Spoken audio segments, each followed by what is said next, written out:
There we go. All right, let me do a soft rolling start here. Hello and welcome to the Swing Smarter Hitting Training Podcast. This is your host, Joey Myers from hittingperformancelab.com. And I have the honor and pleasure to have two gents on. Walter, I just met right now, but I feel like I've known him forever. And Bryan. So for Bryan Eisenberg, and I'll do a little short intro, but I first wanted to welcome you guys to the show. Thank you so much. I'm excited to be here today. Very excited. This is my first Zoom in over 6 weeks, so I'm thrilled. Yeah, I'm back.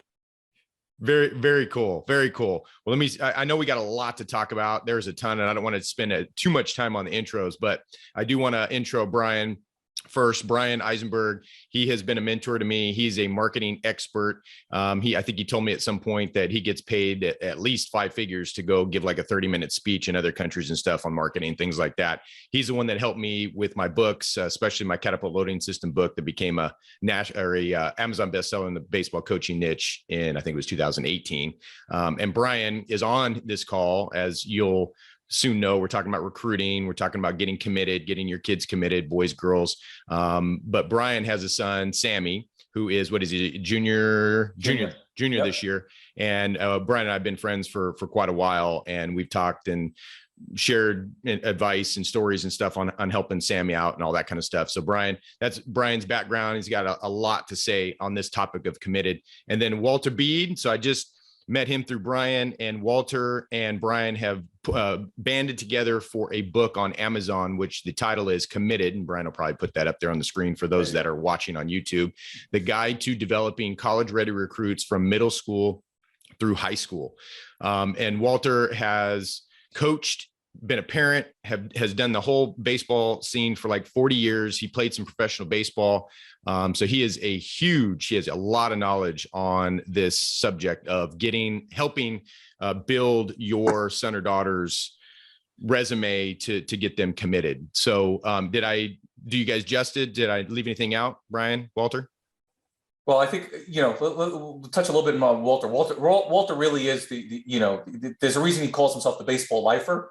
Mm-hmm. He lives and breathes baseball and helping kids. Apart from his 2 sons that play college ball, and Tyler, who is with the San Francisco Giants now as a pitcher recovering from surgery. Mm-hmm.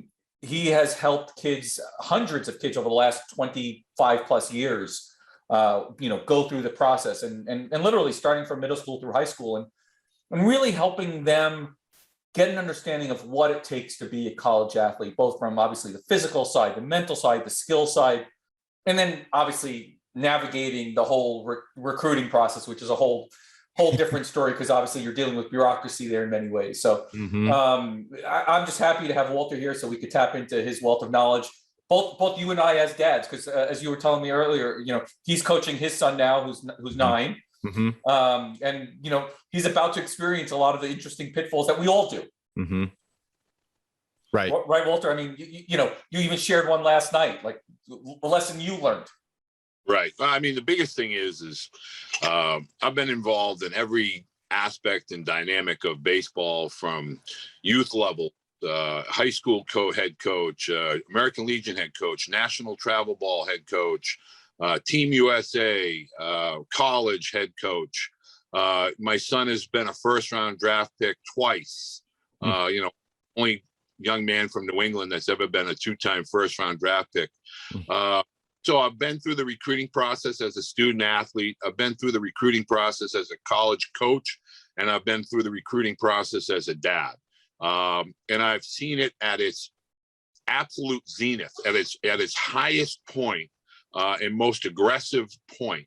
So what that allowed me to do was just kind of learn and then be able to share those experiences here with the book, as well as over the last 35 years. I love that. And I know Bryan mentioned some pitfalls. So Walter, what would you say, like maybe the top 2-3 pitfalls that parents fall into when, I mean, you're talking as early as 7th, 8th grade, right? So maybe some of those earlier ones, and then maybe some of those later ones, high school, as they're going into college or professional ball. Well, I think it starts as early as 10 years old and maybe a little younger.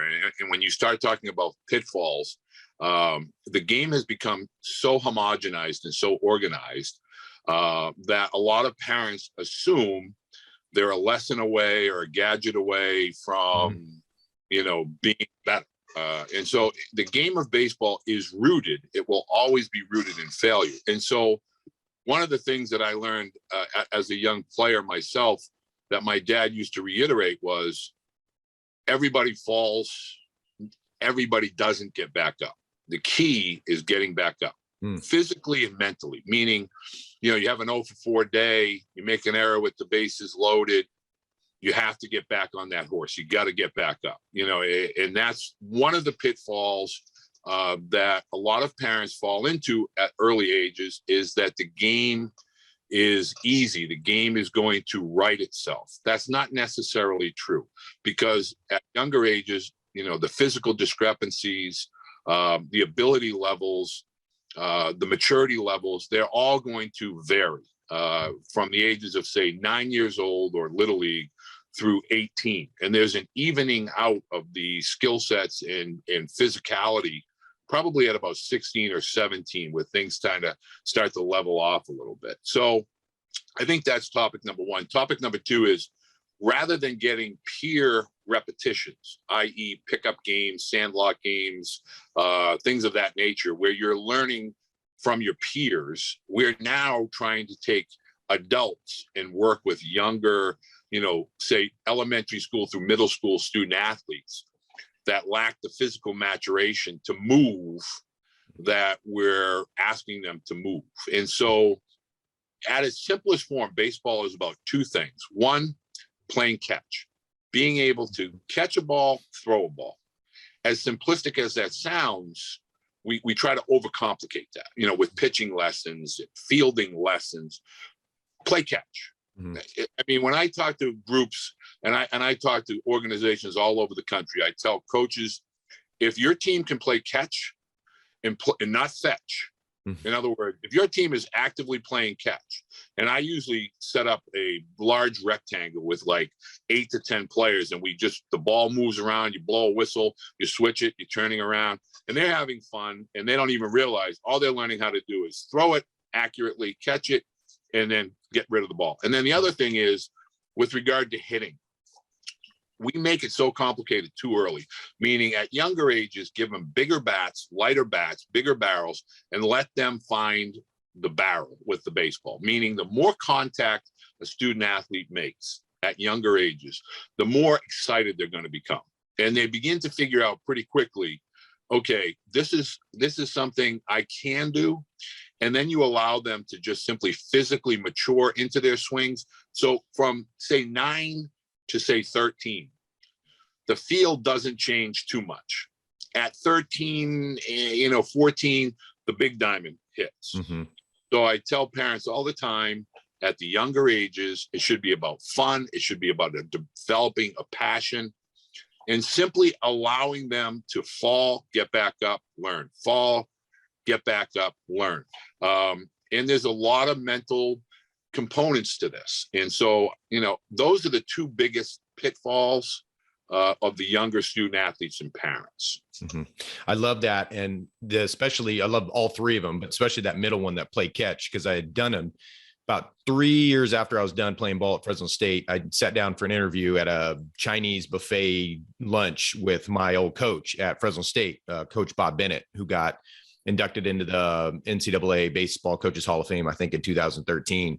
And I asked him, and he was probably late 70s, early 80s at the time.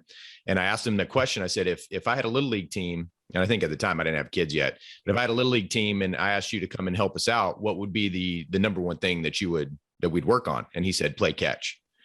So even him, who had played, or he had coached at Fresno State for 34 years and had a pretty good career, even he had the same. So that's the same thing that we take in. Bryan, anything you got to add on what Walter said? I spent a lot of time watching high school games over the last few years, and Sammy's also taken up to umpiring when he has free time. And I could almost, like, if I was a gambling man, I could bet on the winner of the game by watching how the team warms up playing catch, one versus the other. The ones who know how to do it, you see the kids moving their body, moving their feet, getting the ball centered, getting the ball out. Those are usually the ones that tend to feel better, hit better. They're just better coached. Yeah, I love that. And Walter, so Pitfalls so you kind of covered the 9 to 13 age range. How about 14 to 18 for high school? I think at the 14 to 18, what I call is that middle school and high school, we are so consumed with the player to our left, the player to our right, instead of focusing in on our abilities and our inabilities. And so the game is going to change. The field changes at these levels. Mm-hmm. And at that age, when you're looking at a physically mature 17 or 18-year-old, and here I am, a freshman at say 14 or 15 years old, you're not going to have that strength component quite. It's not going to be in your mix, so to speak, at that age. And the ones that do have the physical maturity early obviously get an opportunity to play.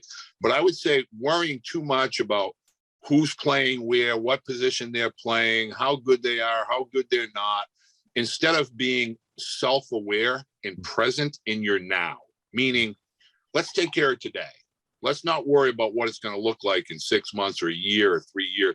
Let's worry about where our skill sets are today.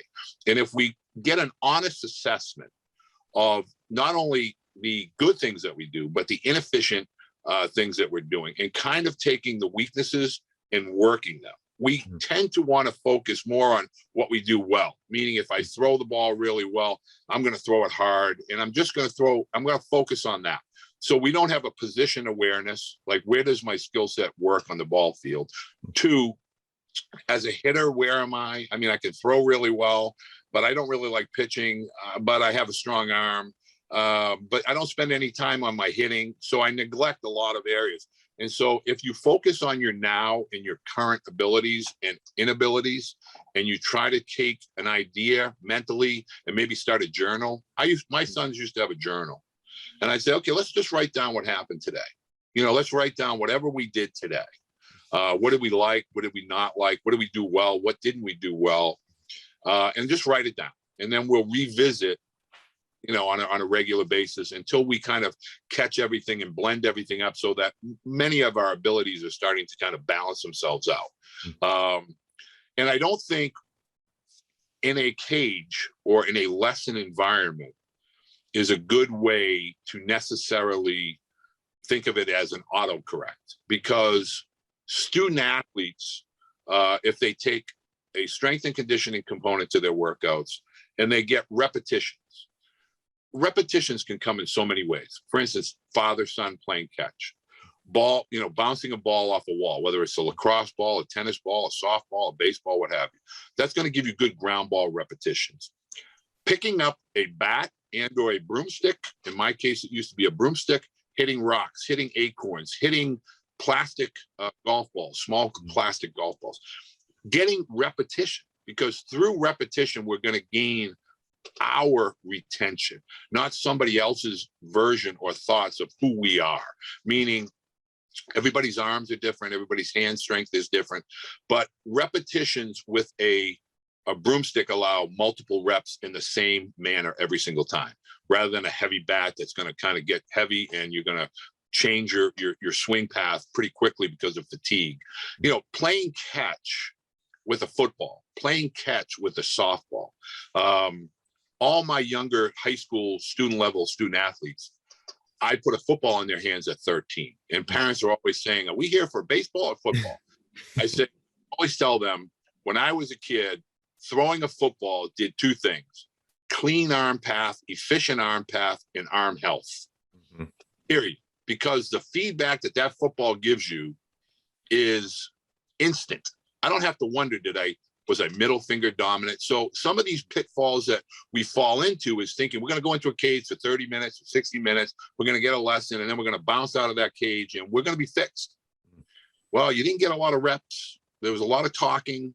You might have got, a few reps in, but we're not getting any retention. So that's the biggest pitfall, as far as I'm concerned, is the reliance on individual lessons, as opposed to going out and getting those valuable repetitions in your backyard, at the school, wherever, where your body's going to implement into what you are capable of doing. And I think that brings a bigger benefit long-term to the. Yeah, I love that, Walter. And it's funny you mentioned too, the comparison side of things. When you start getting into those teenage years through high school, they start comparing each other, and it's really not a healthy environment. I'm starting to notice it with my 9-year-old. We do a lot of parkour and Ninja Warrior stuff. So we do a one-on-one with the coach for a half hour, works on backflips, front flip stuff. It's kind of cool stuff that I never got to do. And then there's a group setting where he works with kids that maybe are a year older than him, 2 years older than him, and they're doing some crazy stuff that he can't do yet, but he's trying to work on. And Bryan and I, we were on before, Walter, you got on, and we were talking about Sammy and how he was training with college professional guys. So Bryan, talk a little bit about how that benefited Sammy to actually be in an environment with older, better, stronger players. Yeah, and we even talk about it in the book. And you know, Walter shared the story of, like, you know, when he was a college coach, he'd bring his kids and they'd watch and even participate in some of his practices, right? And of course, not everybody has a dad who's a college coach, so you can't get away with that.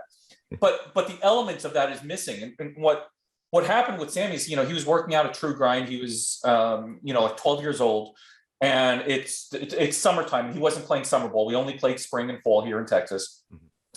And he just spent the time training. And the kids forced him to kind of grow up, to become more accountable, to start saying, look, if you're going to hang with us, you better hang with us. You better bring your own things. And it also taught him things like, and Walt, you almost touched on it, which is the stuff that we hate to do. It's usually because we suck at it, right? And we don't want to spend the time doing it. We love hitting off the tee because we can hit it hard every single time, right? But, you know, hitting off of live pitching, that's not hard. I don't want to necessarily do that as much. And it's funny because one of the things that you didn't mention, Walter, is wiffle ball, which is one of my favorite things. And, you know, today Sammy's, you know, junior high school, and he's in an advertising class. And they asked him to do an assignment on a toy that he played growing up with that's not as popular as it should be. And he picked a wiffle ball and bat, right? And it's and exactly that. It's like, you can play that anywhere, and the amount of reps that you can get, understanding ball movement, understanding just, it's priceless. And the biggest takeaway, and I think, you know, as Walter and I were wrapping up the book, we came back and added like a paragraph or two, because we talked about it in the book, but we didn't drill it home, that the most valuable thing of youth sports is not the sport itself. It's the relationships that we get to spend with our kids. It's the relationships that we get to form with the families of the sports that they're participating in. The time spent in the car together, just the memories that we're creating. And parents are trading that and their dollars for a lot of chaos today, that just spend the time with your kid, like just enjoy it, and they'll find a way to get there no matter what. Everybody's going to have a unique path. Right. And it's going to be over with at some point, right? Walter, were you going to add something? Like that. My big thing there is touching on that point.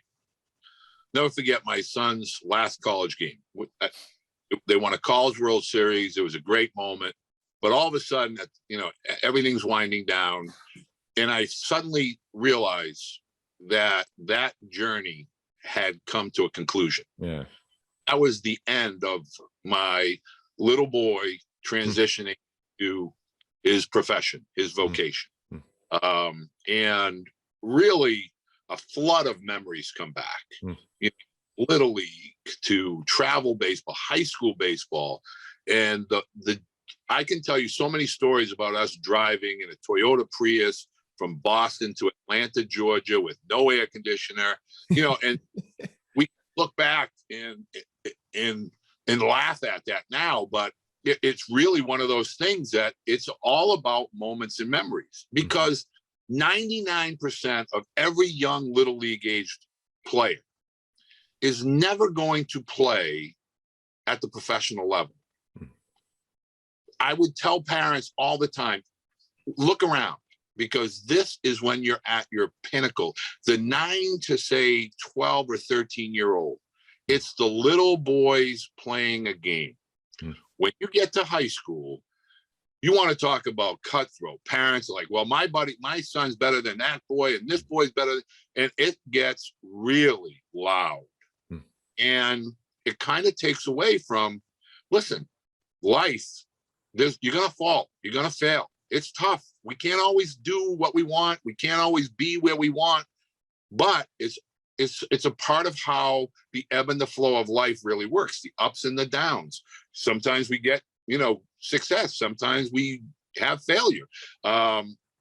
Baseball it's supposed to be a pastoral game where there's a cerebral component to it, but it's meant to be an athletic sporting event. We have now made it a mega business, and parents know that if I pay more for Johnny to get to this team or that instructor, what have you, they think you're getting an edge. In reality, you're spinning wheels, because if you're consumed with the destination and you're not enjoying the journey, you're missing the whole point. It's all about the journey and very little to do with the destination.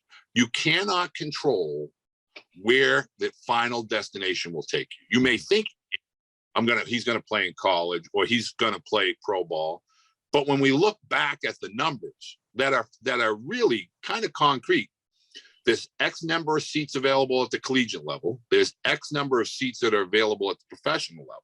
So we go from 3 million Little League age student athletes to 500,000 high school athletes to 35,000 college athletes at all levels, NAIA, JUCO, NCAA, to less than 3,000 professional players now in light of minor league baseball contraction, and 750 major leaguers.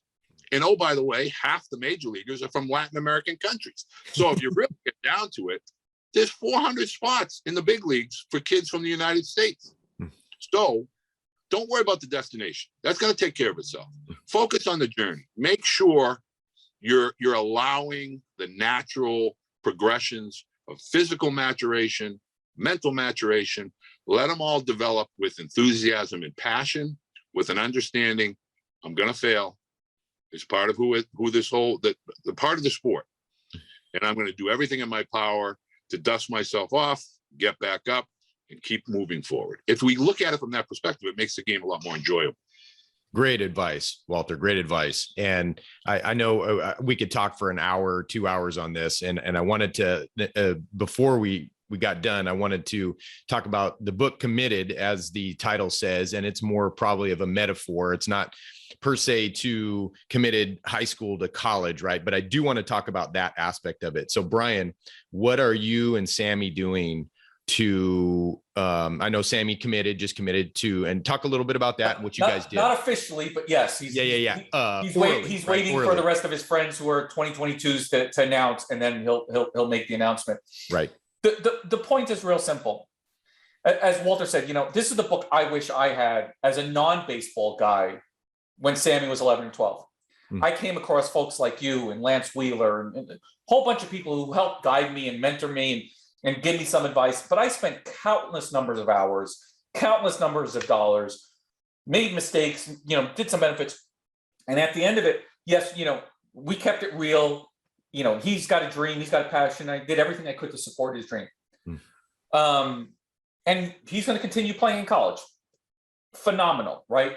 Mostly because he committed to his physical well-being. We stumbled because we were invited to Lance Wheeler's Pitchapalooza, and he sat down, he listened to Mike Reinhold actually tell the story in the book, and he listened to Mike Reinhold talk about how you gain velocity by every inch you grow, and every year you get older, and then by getting to the weight room, you gain a certain amount. He started doing the math, he's like, well, I could be 75 by the time I'm 13 or something like that. I don't remember the exact numbers. Mm-hmm.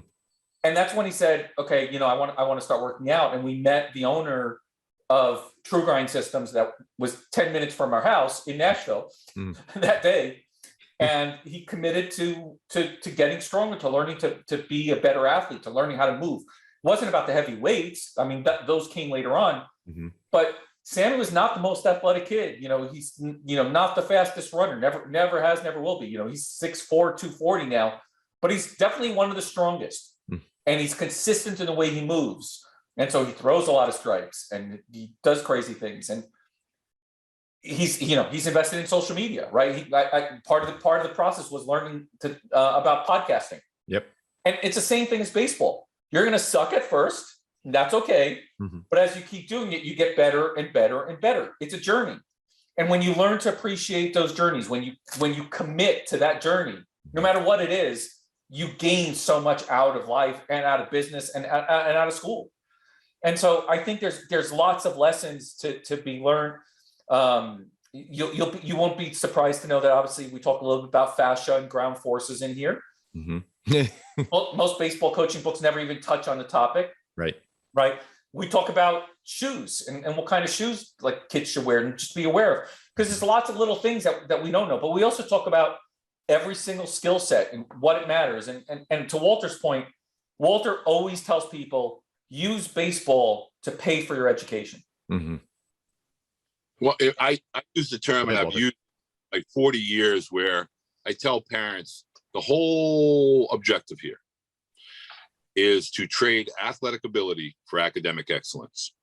If you have that philosophy early and you understand that the end is probably going to occur at the high school level, but it probably is going to happen definitively at the college level, just trade athletic ability for academic excellence. Yeah, I love that. And I, as Bryan knows, that it's been a move better, perform better thing for me, right? I've been training people since 2000, since I finished college. I think 2004 or 5 is when I love fitness. And then I learned that I could actually get paid to train people and stuff. And so my journey started then. And that journey didn't just go into the strength conditioning side of things, which is fun, building muscle like Bryan, you're talking about, but it's also getting people to move better. So I took on certifications in yoga, and I took on certifications in the functional muscle screen, and then looked into, like you mentioned, fascia and mobility, stability, all these. And having your kid do parkour, like, gymnastics, parkour, martial arts. At those youth ages, you're preparing them to be amazing movers, understanding their core, how to balance that. Where they're going to go from there, you've now set them up on a course of greatness because of that.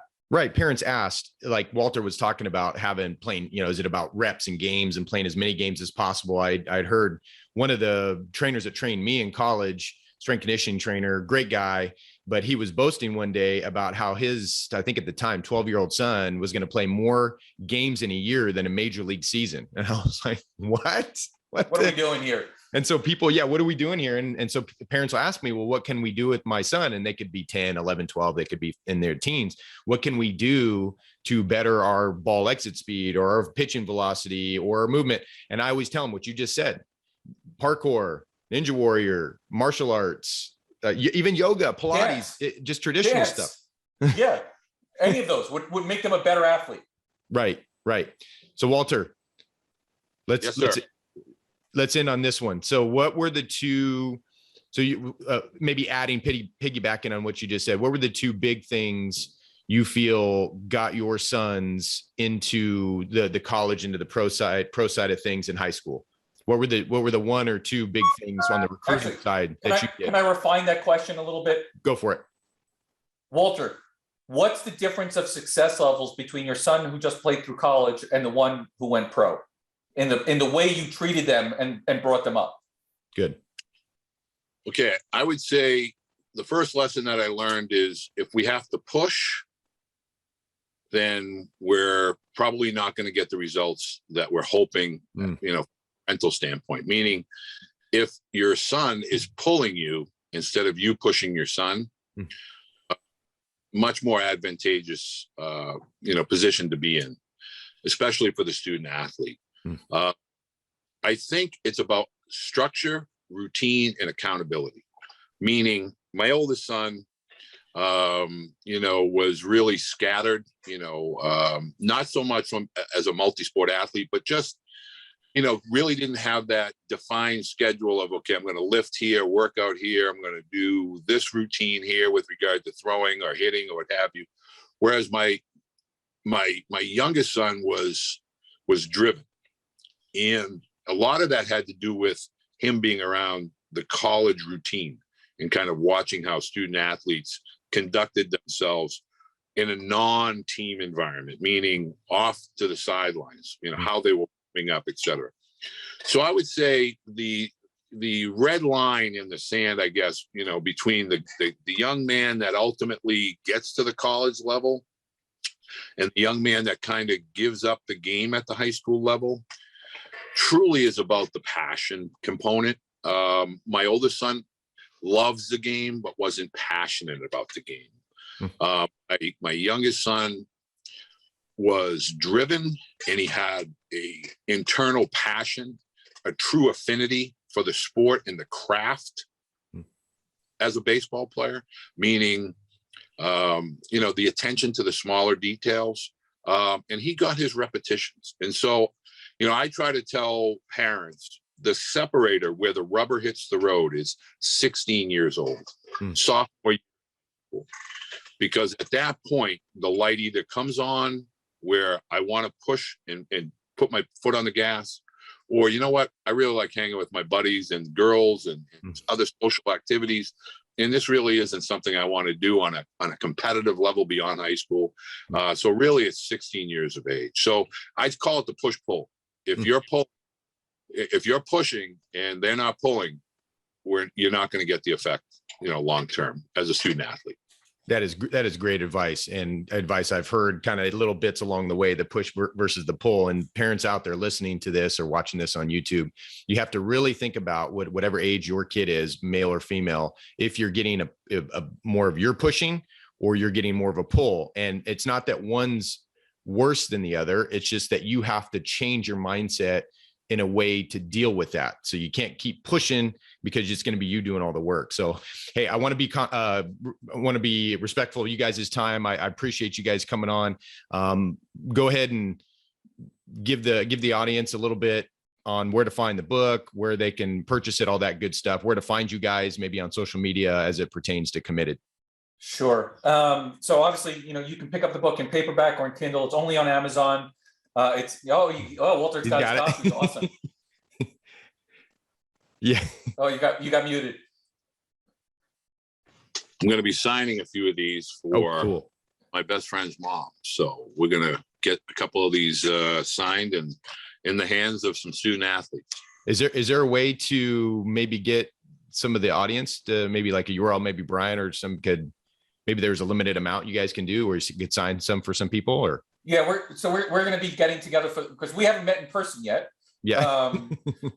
Funny story. We actually wrote this book in the course of about 5 weeks. Mm-hmm. We've been talking for a few months, but in 5 weeks we decided we need to get the book out before the holiday season. Right. But in December, Walter's coming down to Texas to visit his son, and we'll get together and sign some copies. And maybe we could do something for your audience. We can get let me know. We'll put a link up or something. We'll do some sort of promotion style. I'm sure people would love that. Yeah, and then they can find us on Twitter at Mentors of Baseball. That's the easy one. You'll find both of us at Baseball Mentors at Baseball Mentors. Okay. We do a live call every Monday night. We bring guests in and talk about the process as well. And then the site I built originally for Sammy, because it's about that, is like, if you're committed to Play Ball Kid, we want to help you. So go to playballkid.com and you can find us there as well. And he's got a lot of great podcast episodes, a lot of great coaches, players, and great guests. Let's not forget. Yeah, guests, exactly. Right. Walter, anything you want to add on that? No, I'm happy to sign books for anyone that may find their way to the book, and I appreciate you taking the time to give us the opportunity to talk here today. For sure. Well, thank you guys. Stay on the call here as we shut down the recording. But I just want to say, thank you so much. And this was kind of happenstance. Bryan sent out the text. I was like, oh my gosh, we got to have you guys on. We got to check because this is a big thing that I talked to my local hitters about that are getting of age. And now I'm going to think about it even more for the junior hires, like getting even earlier than that to get them going in the system. So thank you guys again for taking the time, and you guys have a good rest of the week. Absolutely. Thanks so much, Joey.